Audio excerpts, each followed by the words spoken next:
دوستان سلام، خسته نباشید. اومدم از ارتفاع 500 بلاکه براتون کلاچ کنم.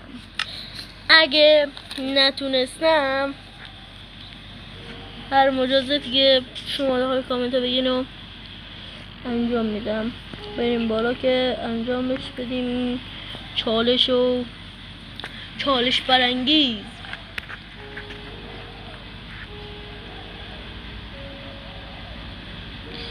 بریم بالا تا کلاچ کردن رو شروع کنیم.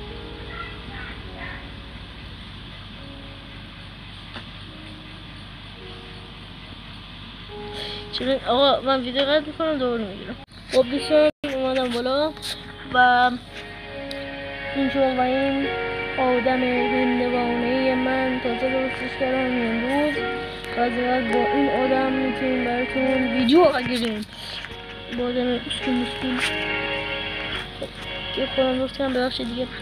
ببین اگه کلاس نکردم هر مجازی رو کامنت بگین و مثل اول ویدیو گفتم اب نره ولی کلاس رو میکنم.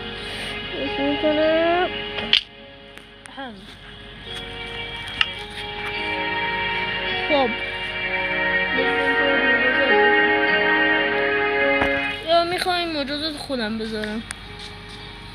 آره سر خودم آب میریزم. الان که نمیشه، شب ساعت 7 سر خودم آب میریزم. ویدیوشو برای شما میذارم تا ویدیو بعد. Let's go.